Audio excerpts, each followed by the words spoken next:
Meanwhile, across the country, communities are protesting ICE enforcement actions. Protests were spotted in Indianapolis, Seattle, San Antonio, Los Angeles. A lot of people taking to the streets this week, blocking traffic to bring awareness to immigration raids happening in their communities. Of course, all eyes, though, including those apart from the Trump administration, are focused on Los Angeles right now.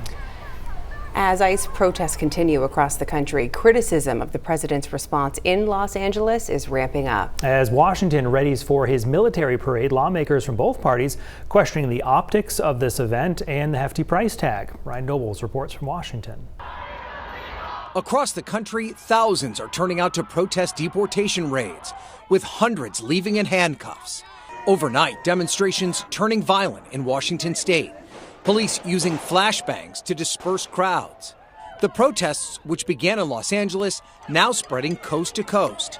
President Trump defending his call to send in Marines and National Guard to California to rein in demonstrators. If I see problems brewing, if they're not going to do the problem, I'm not going to wait 2 weeks. The debate over the president's hardline immigration policies boiling over on Capitol Hill.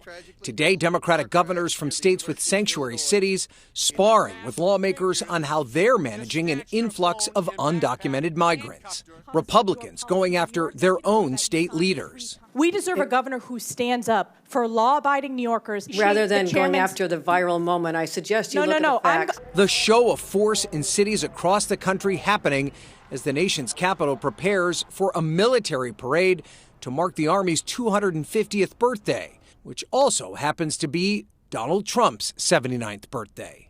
Tanks are staged along the parade route in Washington, D.C., and today the Army showed off air power that will fly over spectators. Several protests are planned throughout the area, and President Trump warned any protesters at the parade will face a, quote, very heavy force. Organizers for permitted demonstrations say they will not be intimidated. We will be permitted, we will be nonviolent, we will not be provoked, but we will be in the streets, we will be marching, and we will be heard. And even some Republicans are questioning both the optics and the price tag of this massive parade, which estimates are somewhere in the range of $45 million. Both House Speaker Mike Johnson and the Senate Majority Leader John Thune say they won't be at the parade on Saturday because they have conflicts.